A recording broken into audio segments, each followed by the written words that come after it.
Bonsoir, bienvenue sur Horreur à la carte.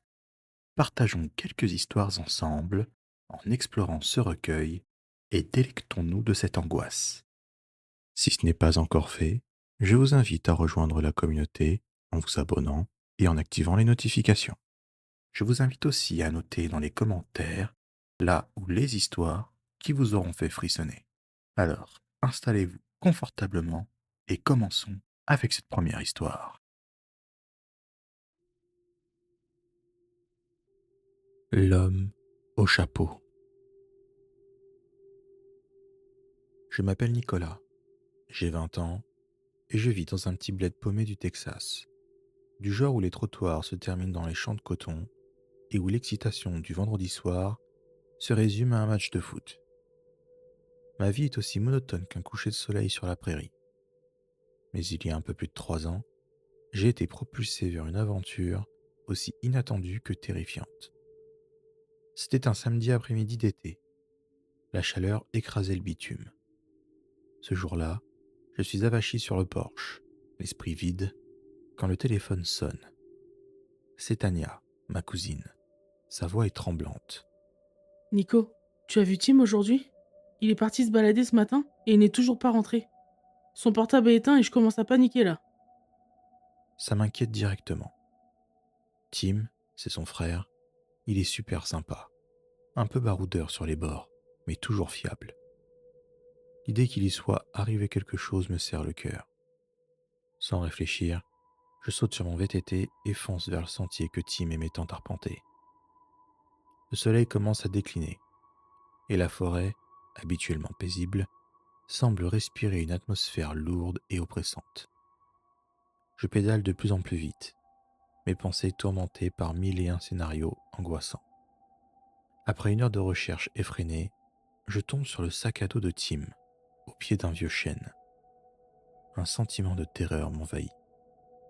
Le sac est ouvert, quelques affaires éparpillées autour, comme si Tim avait lutté contre quelqu'un ou quelque chose. Pris d'une vague d'adrénaline, je m'enfonce dans la forêt, les yeux rivés sur le sol à la recherche du moindre indice. La lumière du soleil faiblit, laissant place à l'obscurité. J'allume ma lampe frontale, son faisceau tremblant perçant à peine les ténèbres qui m'entourent. Soudain, un craquement sec me fait sursauter. Je me stoppe, tous mes sens en alerte. Le silence est écrasant. Je retiens mon souffle, écoutant attentivement. Un nouveau craquement, plus proche cette fois. Mon cœur cogne dans ma poitrine. J'avance prudemment, ma lampe balayant les environs. La peur me glace le sang. Au loin, j'aperçois une faible lumière vacillante. Une lueur d'espoir dans cette nuit noire comme l'encre.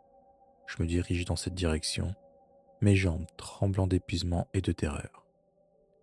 En m'approchant, je distingue une vieille cabane en bois décrépite et abandonnée. La lumière provient d'une fenêtre cassée au premier étage. Je grimpe le long du mur de bois vermoulu et en me hissant sur le rebord de la fenêtre, je jette un coup d'œil à l'intérieur. Dans la pièce poussiéreuse, Tim est ligoté à une chaise, bâillonné et terrorisé. Ses yeux écarquillés expriment une détresse infinie. Un sentiment de rage et de détermination m'enveloppe. Je saute dans la pièce, brisant la vitre d'un coup de poing. Tim sursaute, surpris. Je dégage le bâillon de sa bouche, pressant mes doigts contre mes lèvres pour lui signifier le silence.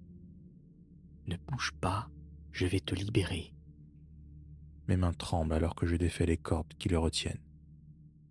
Qui a fait ça? Il n'a pas le temps de me répondre. Un bruit sourd retentit en bas. On se fige, retenant notre souffle. Des pas lourds montent les escaliers en craquant. Cache-toi. J'ai attrapé un morceau de bois pointu qui traînait sur le sol. C'était mon seul moyen de défense. La porte de la pièce est ouverte avec fracas. Un homme grand et massif, le visage caché sous un large chapeau, s'est engouffré dans la pièce. Il tient un couteau à la main. En me voyant, il est surpris. Qu'est-ce que tu fous ici? Je le dévisage, incapable de parler, la peur serrant ma gorge comme un étau. L'homme a poussé un juron et s'est avancé d'un pas vers moi. J'ai levé la main, prêt à me défendre, tout en cherchant désespérément une solution. Soudain, un coup de feu retentit. L'homme s'est mis à tituber et porter la main à son épaule.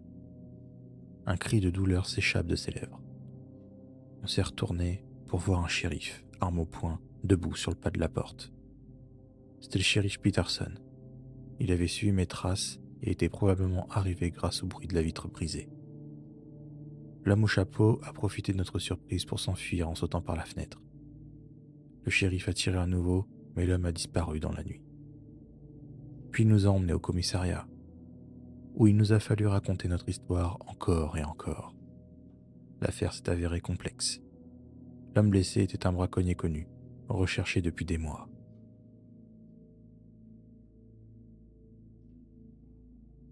La maison sectaire.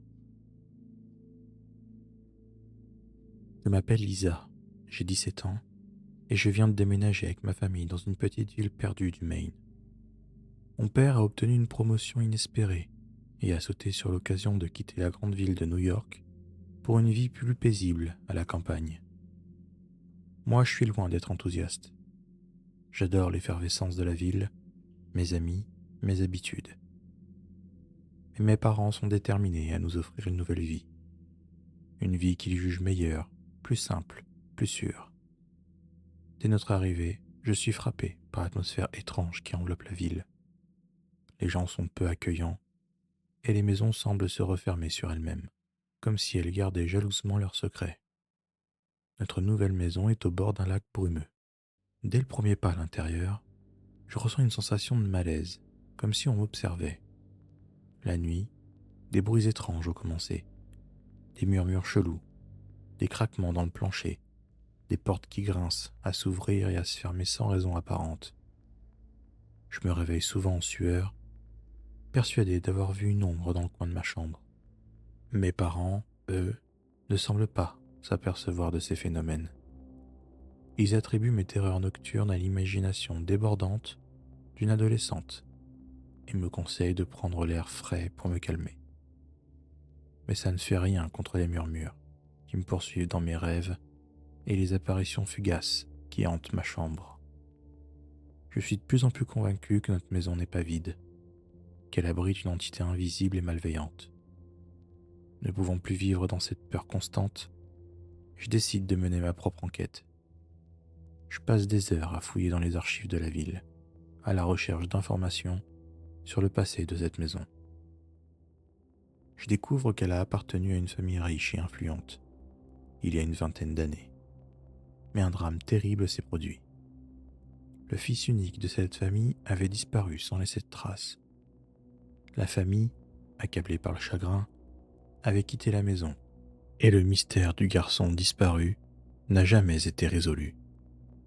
La maison est restée longtemps inhabitée, jusqu'à ce qu'un promoteur la rénove et la remette en vente, ce qui fait de nous les nouveaux proprios. Et j'ai eu un frisson d'horreur en lisant ça. Est-ce que c'est l'esprit du jeune garçon qui hante la maison? C'est lui qui murmure la nuit? Un jour, en me promenant dans la ville, je tombe sur une vieille dame assise sur un banc devant le cimetière. Son regard empreint de tristesse et de sagesse m'a immédiatement attiré. Je lui ai raconté les événements étranges qui se sont déroulés dans la maison et lui ai demandé si elle savait quelque chose. La vieille dame a hoché la tête lentement, un voile de tristesse couvrant ses yeux. Cette maison est maudite. Elle m'explique que les parents du jeune garçon disparu faisaient partie d'une sorte de secte qui pratiquait la magie noire et des rituels sataniques. Elle les soupçonne d'avoir sacrifié leur enfant lors d'un rituel occulte, mais la police n'en a trouvé aucune preuve. Au bout de quelques semaines à subir tous ces phénomènes, encore et encore, j'en ai discuté avec mes parents, qui ont compris ma détresse. On a donc décidé que je reparte à New York vivre chez ma tante. Depuis, je me sens bien mieux, et je peux enfin me concentrer sur mes études.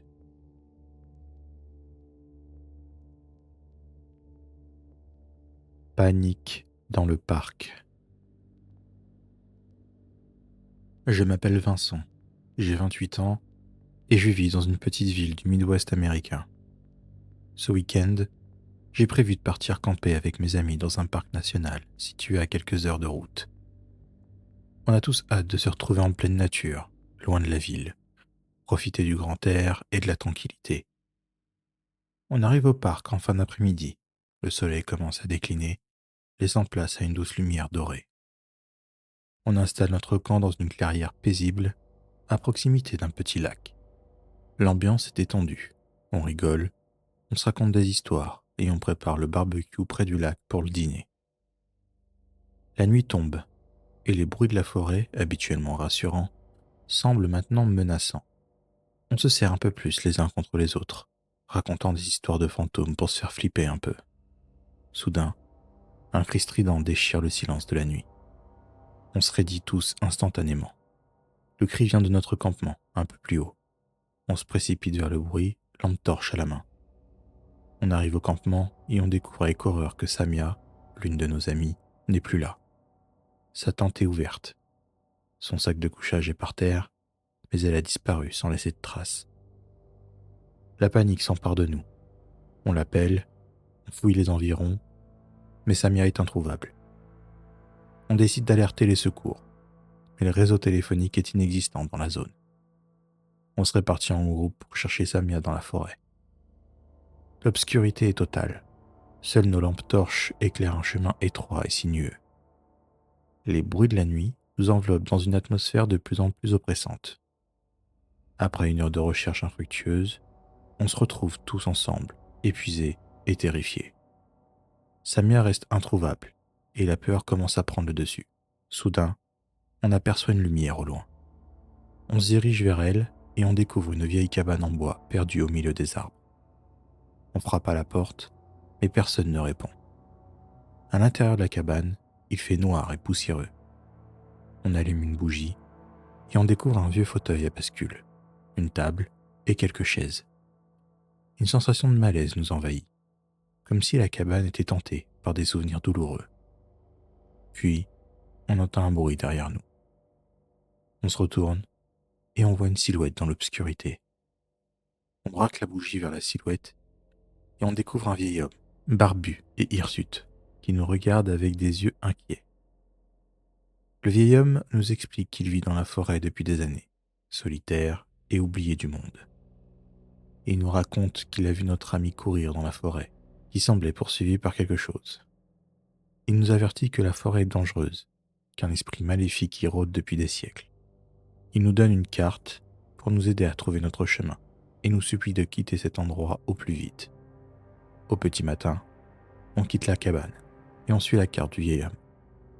Après plusieurs heures de marche, on arrive enfin sur une route où l'on peut appeler les secours. Quelques heures plus tard, la police arrive et on leur raconte tout ce qui s'est passé. Ils organisent des recherches dans la forêt. Sa mère est retrouvée quelques jours plus tard, saine et sauve, mais traumatisée par son expérience. On ne saura jamais ce qui s'est réellement passé dans la forêt cette nuit-là. Le vieil homme et son histoire ont disparu sans laisser de traces. Mais une chose est sûre, on n'oubliera jamais cette nuit de terreur.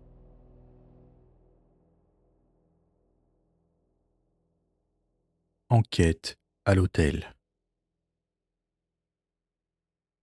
Moi, c'est Amy, j'ai 25 ans et je suis journaliste indépendante.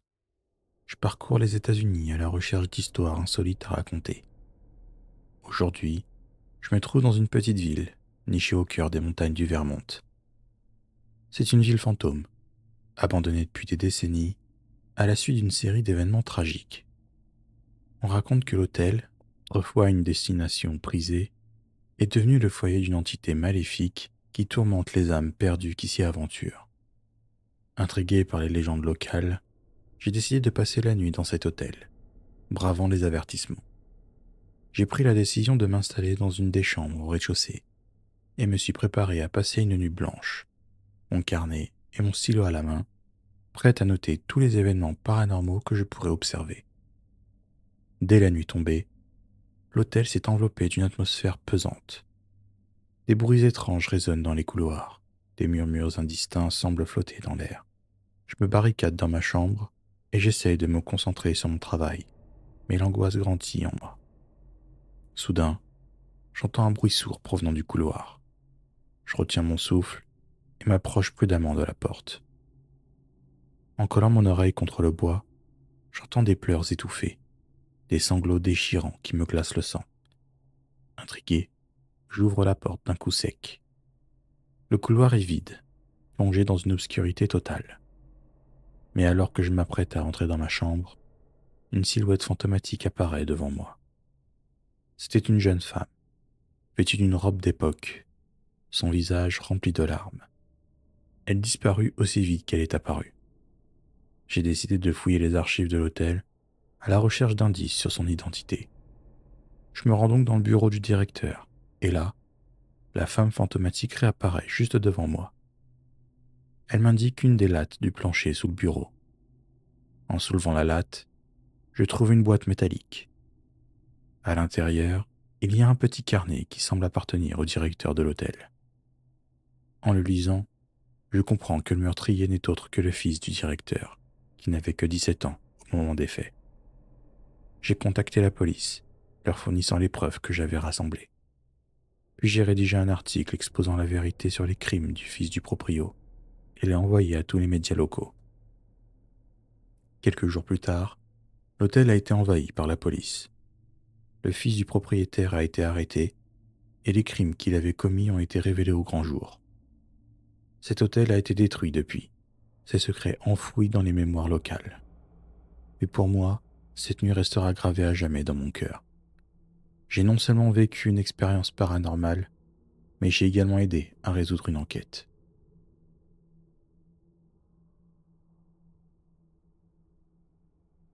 La traque nocturne. Moi, c'est Sam. J'ai 21 ans et je vis à New York, la ville qui ne dort jamais. Ce soir, je suis invité à une soirée chez une amie, Awa, qui habite dans un quartier branché de Manhattan. Je suis hyper excité, prête à passer une nuit inoubliable à faire la fête et à danser. Vers 22h, je quitte mon appartement, impatiente de retrouver mes amis. La nuit est tombée, les rues sont animées, les lumières des néons illuminent les trottoirs. Je marche d'un bon pas, profitant de l'ambiance festive. Arrivé chez Awa, je suis accueilli par une foule de gens. La musique est à fond, l'ambiance est électrique. Je me mêle aux invités, bavarde, rigole et profite du moment. Les heures passent à une vitesse folle. Je suis complètement absorbé par la fête. À un moment, je décide de sortir prendre l'air. Je me faufile à travers la foule, rejoins le balcon et m'appuie sur la rambarde. La vue sur la ville est magnifique. Les gratte-ciels scintillent comme des étoiles. Soudain, un frisson me parcourt le dos. En regardant en bas dans la ruelle, j'aperçois une silhouette sombre dans l'ombre. La personne me fixe, immobile. Un sentiment de malaise m'envahit. Je rentre alors rapidement à l'intérieur pour rejoindre mes amis, mais l'image de la silhouette reste gravée dans mon esprit. Je raconte ce que j'ai vu à Awa, mais elle rit et me rassure, pensant que je suis juste un peu parano. La soirée se poursuit, mais je me sens de plus en plus angoissé, comme si j'étais traqué. Je décide de partir, prétextant un mal de crâne. Je quitte l'appartement. Les rues sont désertes, seuls les bruits de mes pas sur le bitume résonnent. Je marche vite, essayant de ne pas penser à la silhouette. Soudain, j'entends un bruit derrière moi. Je me retourne brusquement, mais je ne vois rien. Je me persuade que je suis parano et continue mon chemin. Quelques minutes plus tard, j'entends de nouveau un bruit et je me retourne à nouveau et aperçois l'ombre qui me suit. La panique monte en moi. Je me mets à courir. Je me retrouve dans un quartier inconnu. Les rues sont étroites et sombres. Je suis perdu, épuisé et apeuré. L'ombre est toujours derrière moi. Je la sens se rapprocher. Je me réfugie dans un immeuble, espérant y trouver un abri. Je monte les escaliers dans le noir. Mon cœur est sur le point d'exploser. Je me cache dans une pièce sombre et retiens mon souffle. Mais l'ombre me retrouve. J'entends la porte s'ouvrir lentement. Et dans la pénombre, je distingue sa silhouette menaçante. Je me mets à hurler, mais personne ne m'entend. L'ombre s'approche de moi, ses intentions sont claires. Je suis piégé, livré à ma terreur. Réunissant tout mon courage, je me jette sur lui et le bouscule. Je profite de sa surprise pour m'enfuir, courant à travers les couloirs sombres de l'immeuble. J'arrive enfin à une fenêtre et l'ouvre en grand. Je saute, atterrissant dans une rue, et je cours sans m'arrêter jusqu'à ce que je retrouve les rues animées de Manhattan. Je suis en sécurité, mais je suis traumatisé. L'image de l'ombre me hante, et je sais que je ne pourrai plus jamais me promener seul dans la nuit. Si ces histoires vous ont fait frissonner, n'hésitez pas à liker, à vous abonner et à activer les notifications pour les prochains épisodes. Un serveur Discord et une chaîne TikTok sont également disponibles, dont les liens se trouvent en description. Prenez soin de vous et à bientôt, j'espère.